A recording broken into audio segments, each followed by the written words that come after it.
Hai Getters, saya Michael dan selamat datang di Getty Online. Anda bisa belajar kapanpun dan dimanapun. Pada kesempatan kali ini saya akan berbagi sedikit atau sharing mengenai bagaimana sih caranya mengedit sebuah video. Dalam materi kali ini ada beberapa poin yang akan saya bahas. Yang pertama adalah mengenali dulu nih aplikasi apa yang akan kita gunakan. Yang kedua, tools apa aja sih yang ada di dalam aplikasi tersebut dan apa aja sih yang bisa kalian lakukan di dalam aplikasi tersebut. Yang ketiga, kita juga akan membahas tentang prinsip-prinsip apa aja sih yang harus dimiliki oleh seorang editor sebelum melakukan editing video. Dan yang terakhir, kita akan praktek langsung sebenarnya mengedit video itu seperti apa sih dan shortcut apa aja yang bisa digunakan. Simak materinya hanya di Getty Online, Anda dapat belajar kapanpun dan dimanapun. Selamat belajar!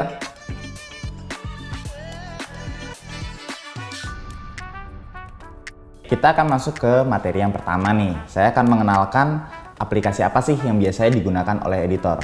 Tapi sebelum masuk ke sana, saya mau kasih tahu dulu nih sebenarnya editor itu apa sih atau editor video itu apa sih? Sebelum kita masuk ke materi tentang aplikasi itu sendiri, saya ingin menjelaskan dulu sebenarnya fungsi dan tujuan editor video itu sebenarnya apa sih? Ada yang bilang nih video editor itu yang nyambung-nyambungin video satu dengan video lainnya. Ada juga yang bilang bahwa editor itu yang masukin motion-motion ke dalam video tersebut. Ada juga yang berkata bahwa editor adalah yang memperbaiki warna dari video tersebut. Sebenarnya editor video itu apa sih? Editor video itu sebenarnya nggak cuma hanya menempelkan klip dengan klip lain. Dan juga tidak hanya melakukan motion di dalam video tersebut. Dan juga tidak hanya mewarnai video tersebut.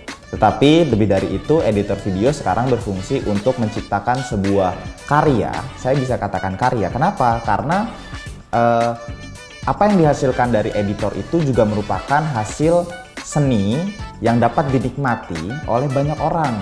Jadi, editor itu tidak hanya sebatas sebagai pelengkap di dalam sebuah tim, tapi dia juga menjadi salah satu kunci dalam post-production atau setelah melakukan produksi. Di dalam sebuah produksi yang besar, atau kita bisa sederhanakan deh, misalnya kita bicara soal produksi YouTube. Pasti teman-teman ada dong yang punya keinginan ingin, kayaknya enak deh bikin YouTube channel. Atau setidaknya hanya ingin bikin video singkat di Instagram. Tapi ingin kelihatan cantik dan ingin kelihatan bagus karena ingin syuting sendiri. Nah, ada berbagai hal yang bisa dilakukan dalam mengedit video. Salah satunya adalah pemilihan aplikasi pengedit videonya. Dalam kesempatan kali ini, saya akan memberikan satu pilihan yang saya gunakan pribadi untuk mengedit video di laptop. Saya akan memberikan arahan mulai dari toolsnya, shortcutnya, dan juga nanti kita akan praktek. Makanya ikuti sampai habis ya materi ini. Ada beberapa aplikasi di luar sana yang sering sekali digunakan oleh editor, baik editor yang hanya melakukan untuk iseng dan juga untuk profesional.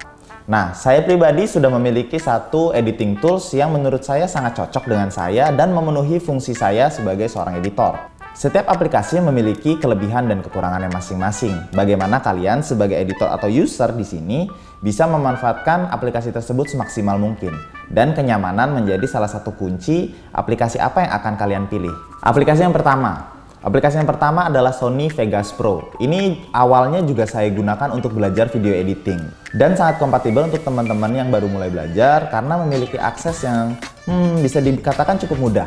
Di dalam Sony Vegas Pro ada berbagai macam template yang bisa teman-teman aplikasikan di dalam video kalian gitu. Terus juga di dalam Sony Vegas Pro sudah memiliki berbagai macam tools yang lebih kurang mirip dengan beberapa aplikasi lain. Cuman bedanya di dalam Sony Vegas Pro kalian bisa menemukan interface atau tampilan aplikasi yang mungkin lebih sederhana dan tidak merumitkan mata.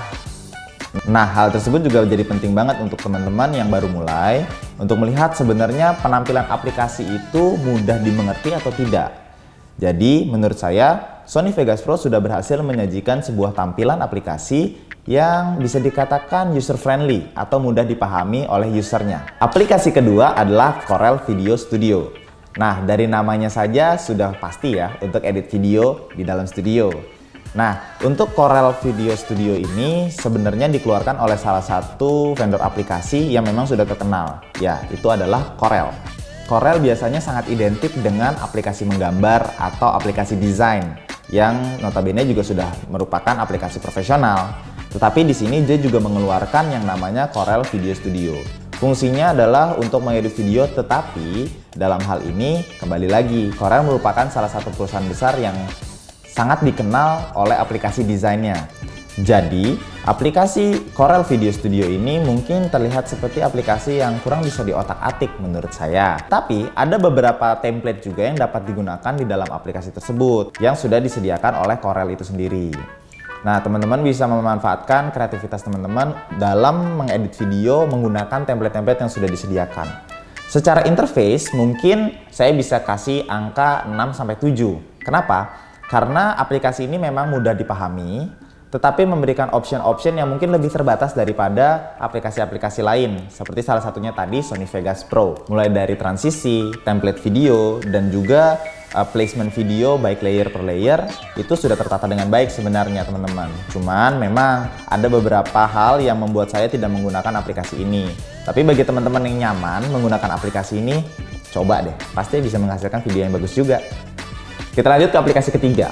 Aplikasi ketiga ini adalah aplikasi yang saya pribadi gunakan, yaitu adalah Adobe Premiere Pro. Nah, Adobe itu sendiri sudah menjadi sebuah vendor aplikasi atau developer aplikasi yang sangat ternama, baik untuk editor seperti saya, fotografer seperti teman-teman saya, videografer, dan juga ada aplikasi-aplikasi lain seperti untuk pembuat web, terus desain, dan masih banyak aplikasi lain yang bisa teman-teman dapatkan menggunakan Adobe itu sendiri. Untuk sekedar sharing, kenapa sih sebenarnya saya menggunakan Adobe Premiere Pro itu? Yang pertama, secara user interface sudah pasti, karena menjadi sebuah poin penilaian yang sangat penting nih teman-teman. Secara user interface, saya sudah menemukan semua tools yang saya butuhkan di dalam Adobe Premiere Pro pada saat saya buka pertama kali. Dan dia menyediakan template interface sesuai dengan kebutuhan teman-teman. Misalnya, teman-teman hanya ingin menempel video, dia sudah ada template-nya. Teman-teman ingin memasukkan efek, dia sudah ada template-nya. Template di sini template apa sih Kak? Gitu. Nah, template di sini yang saya maksud adalah template interface-nya. Jadi, setiap template yang sudah disediakan menyediakan juga tools-tools yang berbeda dalam penampilannya, dan itu dapat memudahkan kamu sesuai dengan kebutuhan kamu saat itu. Ingin mengedit apa nih? Ingin mengedit video hanya yang untuk tempel, atau ingin mengedit video dengan efek, atau lebih profesional lagi ingin mengedit video dengan menambahkan warna. Sudah ada template-nya. Setiap aplikasi Adobe saling terintegrasi antara satu aplikasi dengan aplikasi lainnya. Jadi kebayang dong kalau tadi saya udah bilang Adobe itu menyediakan aplikasi desain, Adobe itu menyediakan aplikasi untuk website, Adobe itu menyediakan aplikasi untuk edit video ataupun foto.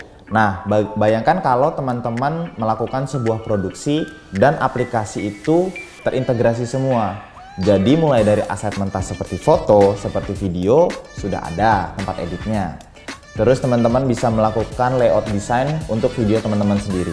Dan juga teman-teman bisa langsung mengedit efek dari video yang teman-teman sudah bikin dari aplikasi Adobe itu sendiri. Teman-teman bisa langsung menggabungkan semua elemen dalam produksi menjadi satu kesatuan, atau bisa saya katakan sebuah mahakarya dalam satu aplikasi grup, yaitu Adobe Family. Itulah yang membuat saya memilih Adobe Family sebagai salah satu aplikasi penunjang saya dalam melakukan editing video. Semuanya akan kembali ke teman-teman yang ingin menjadi seorang editor.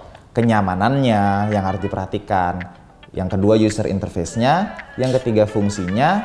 Dan yang keempat, tools yang akan membantu teman-teman di dalam melakukan editing video. Oke, kita akan lanjut ke materi kedua kita. Di sini saya akan menjelaskan sedikit mengenai tampilan yang ada di Adobe Premiere Pro dan juga tools-tools apa saja yang bisa teman-teman gunakan dalam melakukan proses editing.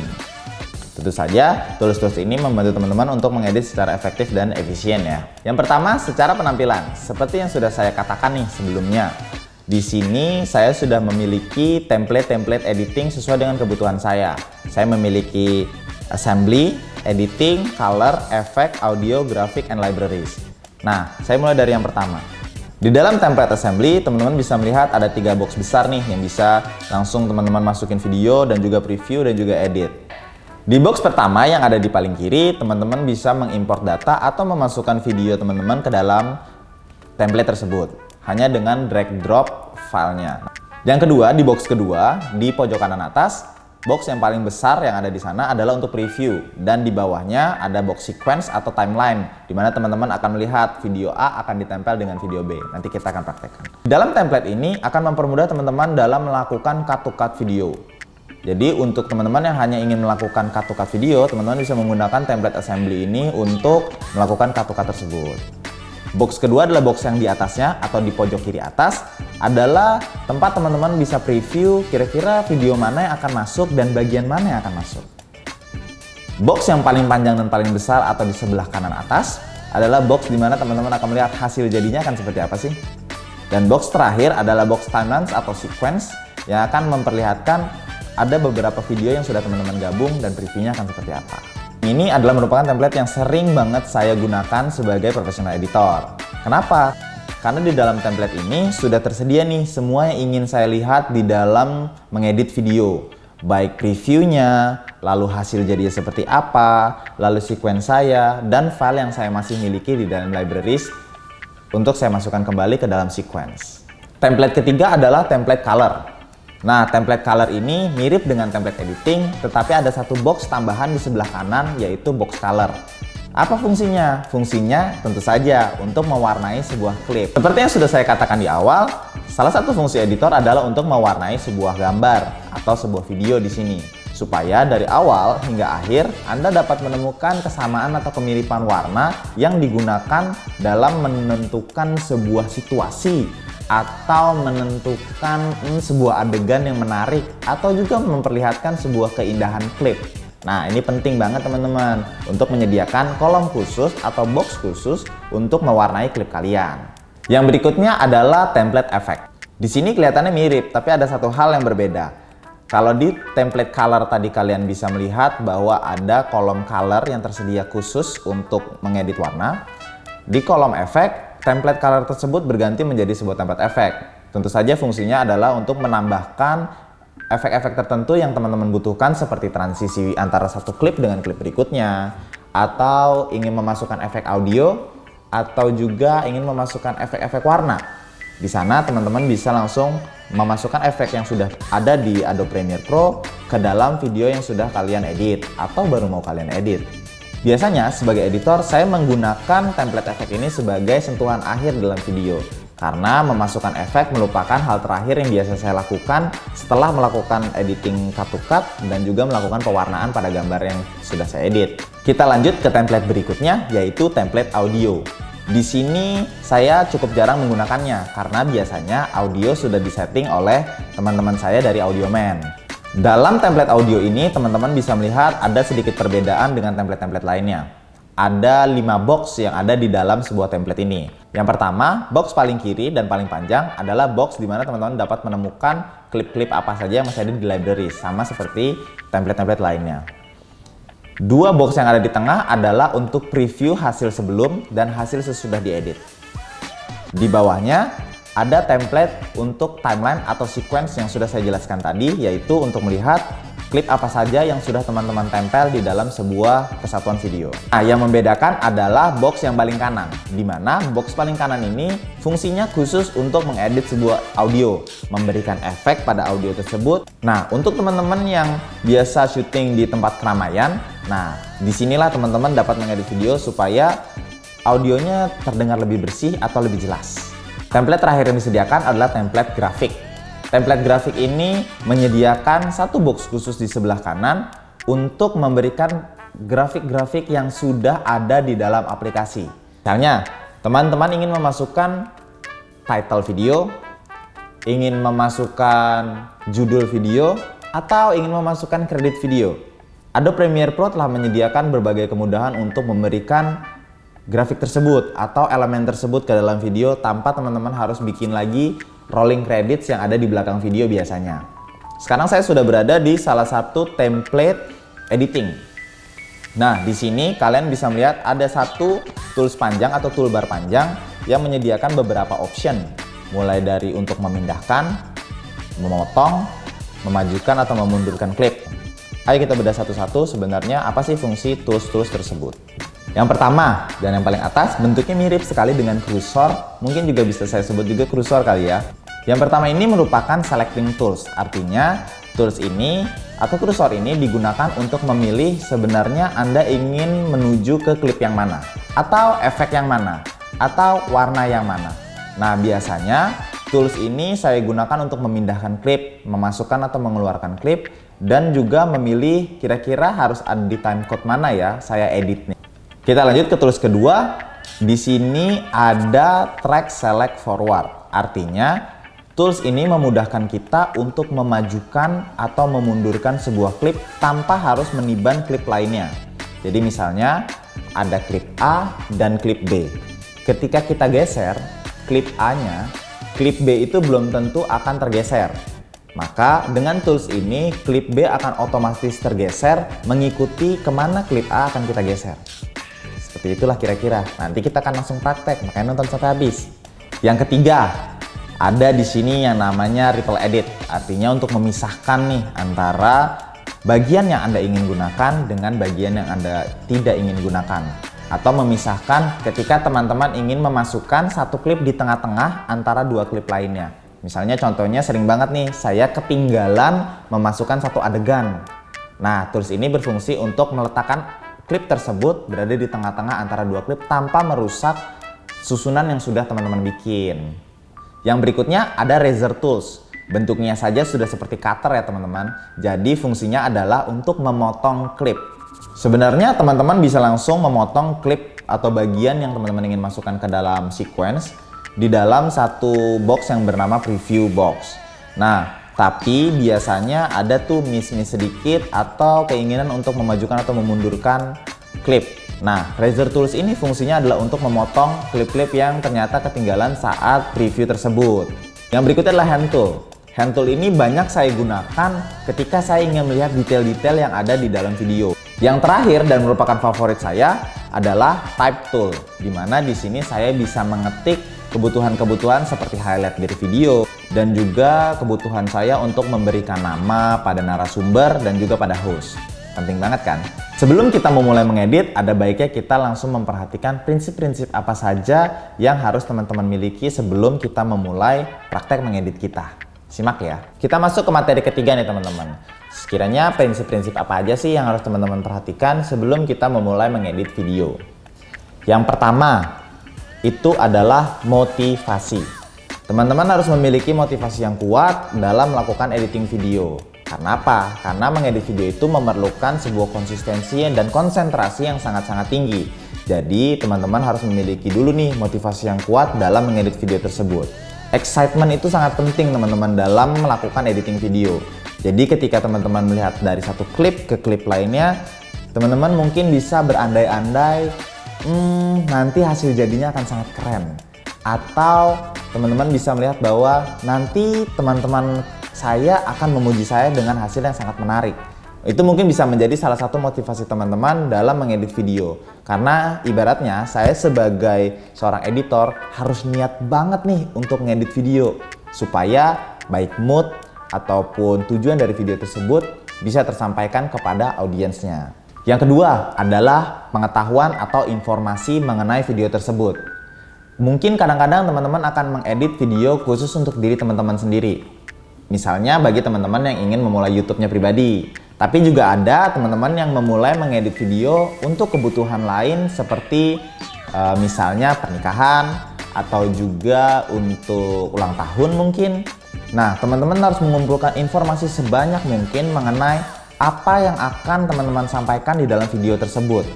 Saya ambil contoh seperti video GTTV. Dalam video GTTV, kita mengumpulkan banyak sekali informasi sebelum saya memulai mengedit atau teman-teman editor saya memulai mengedit. Nah, kumpulkanlah informasi-informasi yang kalian rasa perlu dimasukkan ke dalam video tersebut. Contoh, misalnya nama hostnya, atau nama narasumbernya, atau juga contoh-contoh produk apa saja yang harus keluar dan namanya apa. Pasti penting banget tuh. Untuk teman-teman yang ingin memulai YouTube, misalnya nih teman-teman ingin menjelaskan sebuah produk atau teman-teman ingin menjelaskan sebuah video atau bereaksi terhadap sebuah video. Nah, video yang ingin direaksi tersebut harus disiapkan dulu, atau produk yang ingin di review harus disiapkan dulu klipnya. Nah, penyediaan klip tersebut merupakan bagian dari penyediaan informasi yang perlu teman-teman tahu sebelum memulai ngedit video. Ketiga adalah prinsip komposisi, di mana teman-teman harus tahu nih flow video dari awal hingga akhir itu akan jadi seperti apa setelah melihat klip-klip yang sudah diambil. Misalnya saya berbicara mengenai saya ingin memotong bawang. Maka klip yang tersedia adalah saya mengambil pisau, saya mengambil bawang, dan saya potong bawangnya. Nah, setelah klip-klip itu ada, maka teman-teman harus berpikir, mana flow yang benar? Apakah mengambil pisau dulu atau mengambil bawang dulu? Tergantung dari teman-teman, perspektif teman-teman masing-masing, dan juga kondisi saat itu. Yang terakhir yang sering saya gunakan adalah prinsip garis mata. Di mana saat saya melakukan editing video, saya akan melihat objek apa yang dituju. Misalnya objeknya adalah pemandangan, atau juga objeknya adalah host yang sedang memberikan penyampaian materi seperti saya sekarang ini. Maka elemen mata atau sudut pandang mata menjadi sangat penting bagi editor untuk mengambil langkah awal, kira-kira objek ini bagusnya diletakkan di sebelah mana ya? Prinsip garis mata ini bisa membantu teman-teman untuk membantu melihat di mana efek terbaik akan diberikan atau tulisan apa yang akan diberikan di dalam video tersebut. Mungkin teman-teman memiliki beberapa prinsip lain dalam melakukan editing video, tetapi beberapa prinsip ini yang saya pandang penting dan teman-teman harus miliki sebelum Anda memulai mengedit video teman-teman sendiri. Mari kita lanjut ke materi berikutnya. Nah, kita sudah sampai ke materi terakhir di mana saya akan langsung mempraktekkan sebenarnya apa yang bisa teman-teman lakukan di dalam aplikasi video editing ini. Tapi kembali ya teman-teman, saya akan mengajarkan hanya dasar-dasarnya saja dulu sebelum teman-teman bisa mengeksplor lebih jauh sebenarnya apa aja sih yang tersedia di dalam aplikasi Adobe Premiere dan bagaimana sih untuk menjadi seorang editor yang sangat baik, efektif, dan juga efisien. Yang pertama, saya sudah membuat sebuah sequence atau sebuah file project baru yang saya beri nama Basic Video Editing. Di sini saya menggunakan template editing. Seperti teman-teman sudah lihat, berwarna biru menyala di atas. Nah, berikutnya teman-teman akan melihat di pojok kiri bawah bahwa file saya masih kosong. Di sini saya akan memasukkan file video saya ke dalam editing tools yaitu Adobe Premiere Pro. Saya sudah menyiapkan klipnya di dalam Finder. Ini adalah klip Getty Tech Review untuk episode 5. Kalau teman-teman belum nonton aja di Getty TV ya. Di sini ada klip 00028.mts sampai 00039.mts. Teman-teman bisa langsung drag filenya masuk ke dalam import media di bagian pojok kiri bawah.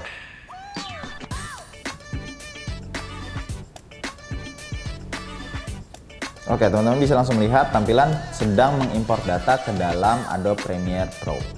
Oke, setelah import data selesai, teman-teman harus melihat dulu di pojok kanan paling bawah ada tulisan Confirming Clip. Nah, pastikan dulu proses di bawah ini selesai sebelum teman-teman mulai preview atau memulai mengedit video teman-teman ya. Oke, setelah proses confirming selesai, kita bisa melihat di pojok kiri bawah semua klip yang saya import ke dalam Adobe Premiere Pro. Berikutnya saya akan melakukan preview, di mana caranya adalah dengan klik 2 kali klip yang ingin kalian preview. Contohnya seperti ini. Maka klip kalian akan muncul di pojok kiri atas atau source media. Nah, di sini teman-teman bisa melihat kira-kira dari awal hingga akhir klipnya ini berisi tentang apa aja sih? Dan teman-teman bisa memilih bagian mana saja yang teman-teman ingin masukkan ke dalam sequence dan bagian mana saja yang tidak ingin dimasukkan ke dalam sequence. Kita coba preview satu klip pertama ya.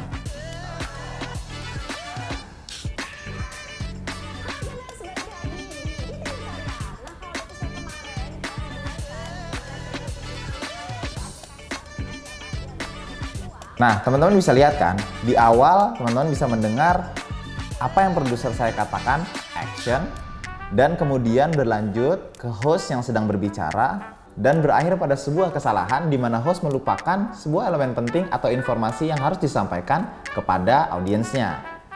Nah, tetapi di antara klip-klip tersebut ada klip yang dapat kita ambil atau ada bagian yang dapat kita ambil dalam klip ini. Contohnya adalah openingnya. Maka yang akan saya lakukan adalah mengambil bagian penting tersebut, bagian yang dapat digunakan ke dalam sequence saya. Sebelum itu, saya akan memulai membuat sequence saya adalah dengan mengklik tombol New Item, lalu pilih Sequence. Maka akan muncul tampilan seperti ini. Untuk video di sosial media seperti Instagram, Facebook, dan juga untuk video di YouTube, saya biasa menggunakan format AVC HD. Lalu saya pilih sesuai dengan frame yang tersedia. Misalnya kalian shoot dengan handphone atau dengan kamera. Saya ambil pukul rata karena di sini saya menggunakan kamera, maka saya akan menggunakan kualitas 1080p. Lalu mengambil format yang 25 fps atau 1080p 25 fps. Nah, format ini adalah format yang kompatibel untuk sosial media dan juga salah satunya YouTube.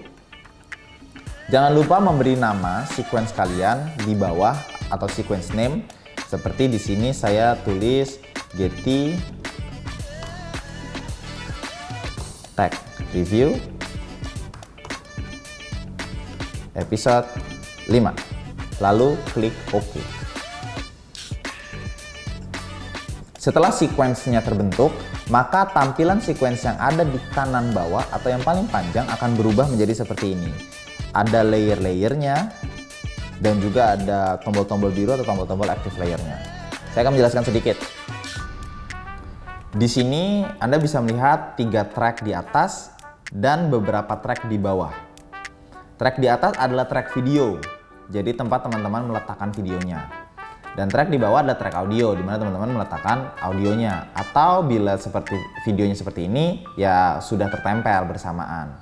Oke, sekarang kita akan langsung memasukkan klip ke dalam sequence tersebut dengan cara mengambil bagian yang teman-teman ingin ambil. Saya akan ulangi, previewnya adalah nah, di bagian ini teman-teman akan mengambil setelah kalimat action. Maka teman-teman akan mengarahkan kursor biru ini setelah kalimat action dan Pevita bereaksi terhadap kalimat tersebut. Di sini menunjukkan detik 03.212 atau 03,12 detik. Nah, setelah teman-teman mengarahkan kursor biru ini ke titik yang ingin dimulai atau titik di mana klip tersebut mulai diedit, maka teman-teman bisa menekan tombol I pada keyboard dan membentuk marka di sini. Atau juga teman-teman bisa mengklik yang namanya mark in yang sudah disediakan. Itu menandakan klip dimulai dari titik tersebut di detik 03,12. Kemudian teman-teman akan jalan terus sampai Pevita salah. Nah, di sana Pevita salah. Teman-teman akan memilih klip di mana sebelum Pevita salah. Dia lupa menyebutkan informasinya. Nah, setelah kalimat kamera terbaru dari Getty TV, maka terjadi kesalahan pada Pevita. Maka kita akan memotong di detik 31.201 dengan menekan tombol O atau markout yang ada di bawah sini juga bisa ditekan dengan fungsi yang sama. Setelah itu teman-teman akan drag drop klip ke dalam sequence dengan cara mengarahkan kursor, memastikan ini ada di selecting tools, mengarahkan kursor ke arah video klip yang ada di atas atau media source, kemudian diklik tahan dan drag drop ke bawah. Apabila muncul notifikasi seperti clip mismatch warning, maka teman-teman ini artinya adalah video yang di shoot frame-nya tidak sama dengan sequence yang kita buat. Tidak sama di sini bukan berarti buruk ya, tetapi bisa disesuaikan. Maka dia memberikan dua opsi.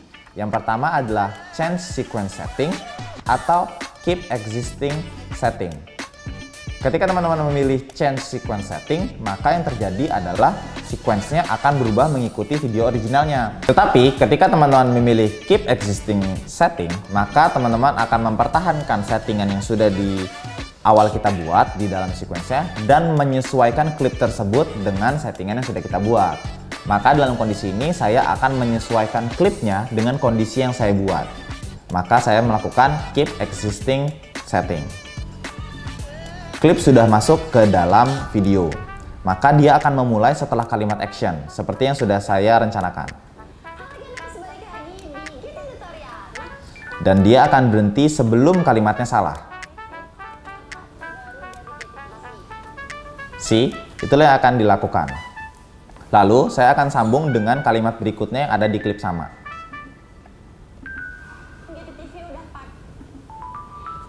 Kita lakukan hal yang sama pada klip yang benar.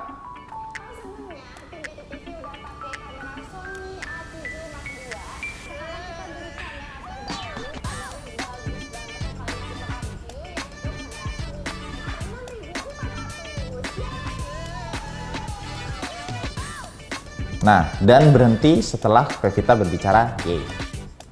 Lakukan hal yang sama, drag drop video.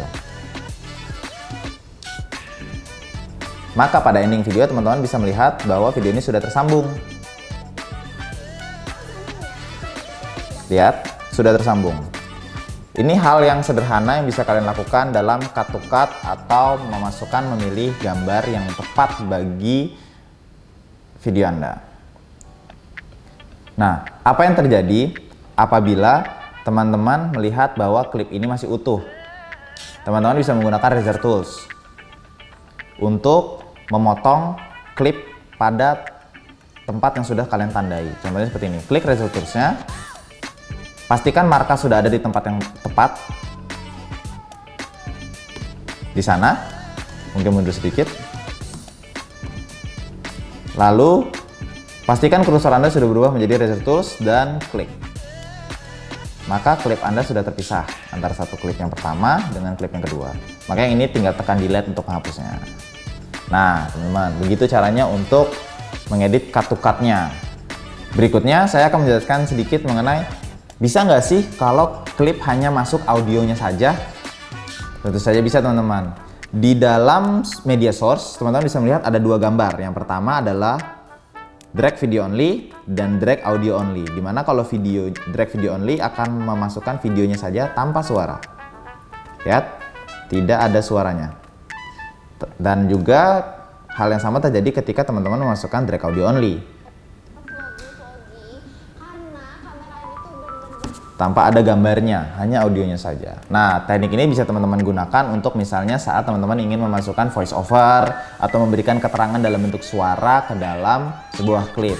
Atau misalnya teman-teman mendownload video musik gratis dari YouTube dan ingin memasukkan hanya audionya saja sebagai background musik ke dalam video kalian. Yang berikutnya nih, setelah cut to cut selesai, saya anggap aja ya, yang ini kita akan lanjut ke color, dimana teman-teman akan mewarnai klip teman-teman.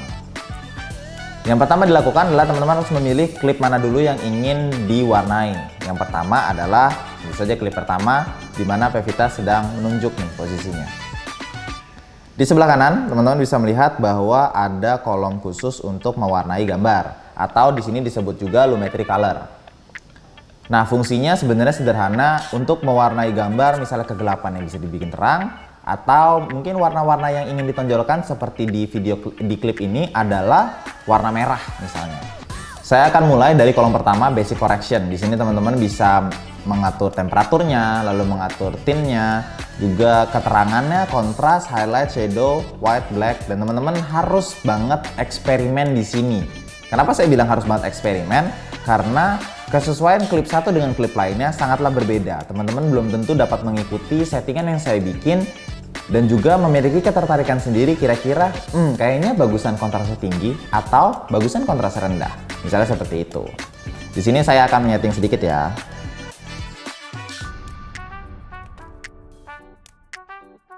Selain dari basic correction, teman-teman juga bisa melihat bahwa ada highlight dan juga ada shadow yang bisa diwarnai. Nah, teman-teman lihat di muka Pevita terdapat highlight yang cukup tinggi dan bisa diwarnai. Ketika saya mengarahkan kursor ke arah biru, maka muka Pevita akan ke arah biru warnanya. Nah, ini juga perlu disesuaikan dengan kebutuhan teman-teman, apakah perlu diwarnai atau tidak.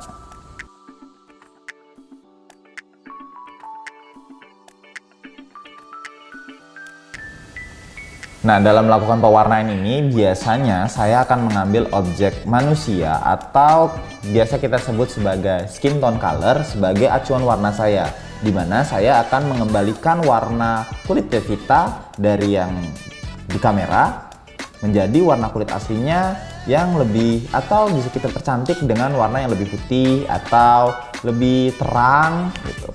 Nah, itu dapat dilakukan di Blumetri Color ini. Dalam kondisi ini saya melihat bahwa ambience yang memang dibikin adalah yang cukup gelap. Jadi saya tidak terlalu membuat ambience yang terang. Jadi saya membiarkan backgroundnya tetap gelap dan saya pertahankan Pevita agar tetap kelihatan lebih terang.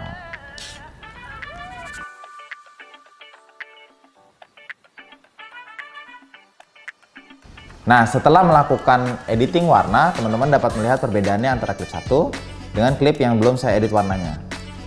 Sungguh sangat berbeda ya, dimana di sini saya mengutamakan pada warna kulit Pevita. Nah, berikutnya untuk menghilangkan kepatahan antara satu klip dengan klip lainnya, teman-teman pasti butuh transisi. Teman-teman akan masuk ke template effect. Kita lihat klipnya. Nah, lihat di situ terjadi sebuah kepatahan yang sangat terlihat ya, dan saya ingin menghilangkan keterpatahan tersebut dengan memberikan transisi, di mana itu bisa ditemukan di efek, lalu masuk ke area video transition. Nah, kembali teman-teman akan melakukan eksplorasi di sini sesuai dengan kebutuhan efek apa sih yang teman-teman ingin dapatkan dari klip 1, perpindahan klip 1 ke klip 2. Di sini saya menggunakan yang sangat-sangat sederhana, yaitu cross dissolve, dan merupakan salah satu efek favorit saya juga sih sebenarnya. Saya drag drop saja di tengah-tengah antara klip 1 dan klip 2. Maka saya sudah mendapatkan efek template seperti ini.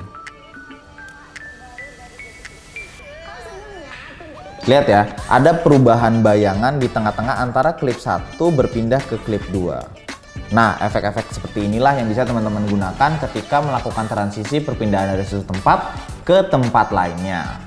Kembali lagi, karena sebelumnya video ini sudah di-syuting dengan audio yang mumpuni dan audio telah diolah oleh audioman saya, maka saya tidak lanjut ke bagian audio. Tetapi untuk teman-teman melihat, ketika kita masuk ke audio, di sini sudah terlihat bahwa ada audio bar atau audio clip mixer, di mana teman-teman bisa mengontrol audio teman-teman dari awal hingga akhir.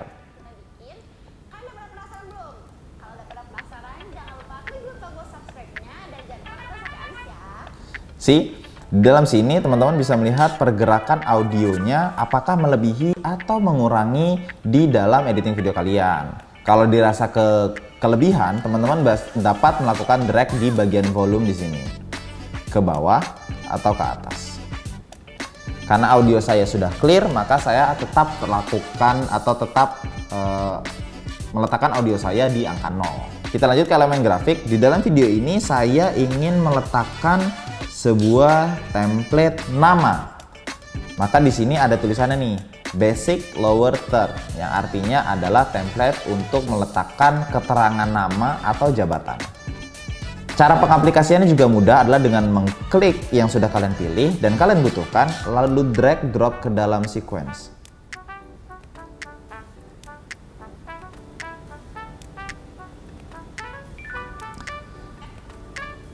Misalnya saya ingin mengenalkan Pevita yang ada di awal video. Sudah terlihat ada kolom di sini. Di dalam video final preview. Nah, untuk mengedit your name here and second line is smaller, maka kalian klik dulu efeknya, lalu kalian kembali ke essential graphic. Di sini ada dua teks yang sangat berpengaruh. Dan kalian bisa lihat mana teks yang saya pilih di dalam kolom final previewnya. Saya akan mengganti dulu namanya dengan mengklik dulu your name here, lalu pindah ke text tool atau type tool, tools favorit saya, dan langsung menggantinya pada final preview Pevita. Lalu saya akan lanjut ke second linernya, maka saya akan mengganti jadi host.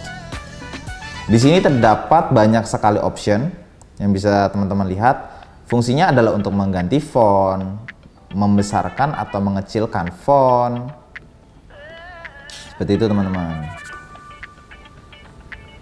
Lihat ya, yang di bawah contohnya adalah untuk membesarkan atau mengecilkan. Tadi saya sudah cocok dengan ukuran 48. Maka ketika di play,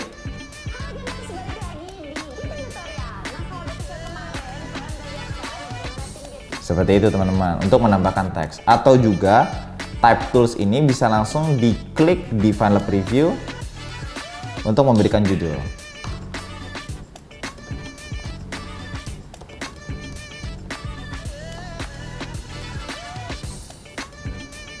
Misalnya ingin saya bold atau ingin saya ganti fontnya, bisa. Nah, tipe grafis yang tambahan yang ada di layer 2 berarti teman-teman meletakkan di atas klipnya. Nah, ini juga bisa diberikan transisi di bagian efek. Misalnya saya ingin memasukkan kembali cross dissolve di depan dan cross dissolve di belakang. Sehingga grafik elemen teks tersebut masuk dengan sangat smooth seperti ini.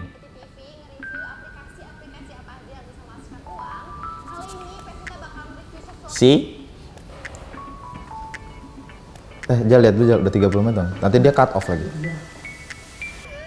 Yaudah, cut dulu deh. Gua tinggal ini dong.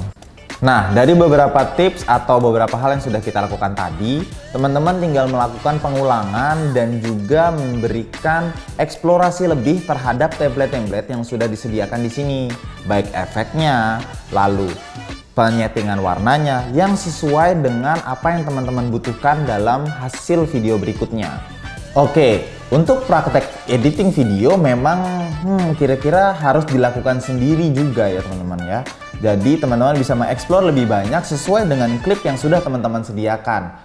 Coba deh mulai dari klip-klip yang ada di rumah, misalnya teman-teman menggunakan handphone atau kira-kira teman-teman ingin jalan-jalan keluar dan menggunakan kamera profesional. Itu juga boleh. Teman-teman harus coba lebih banyak lagi dalam mengeksplorasi editing tools lainnya. Nah, untuk tips and tricks yang boleh saya berikan kepada teman-teman itu cuma 3 sebenarnya.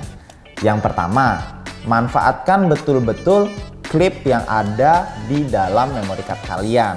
Kenapa? Karena sebagai editor, kreativitas dan keliaran ide itu diuji di sana. Jadi teman-teman bisa tuh memanfaatkan klip A, klip B, klip C menjadi sebuah video yang sangat menarik dan bercerita kepada audiens teman-teman. Yang kedua, misalnya klipnya memang kurang bagus, maka gunakanlah elemen grafis seperti teks untuk membantu teman-teman dalam menyampaikan pesan yang ingin disampaikan oleh host, oleh narasumber, atau mungkin oleh kalian yang ingin bikin vlog. Dan yang ketiga, kembali ke pewarnaan gambar, teman-teman harus bisa dan mampu menyesuaikan warna sesuai dengan kebutuhan teman-teman. Ingat ya, jangan terlalu norak warnanya ya, menurut saya. Oke, mungkin segitu dulu yang bisa saya sampaikan di dalam materi basic video editing. Sisanya tinggal eksplorasi teman-teman. Semoga apa yang saya sampaikan ini dapat dimengerti dengan baik dan juga dapat dieksplorasi dan dieksekusi dengan baik oleh teman-teman. Jangan lupa juga untuk mendownload materi lainnya. Hanya di Getty Online, Anda bisa belajar kapanpun dan dimanapun. Terima kasih.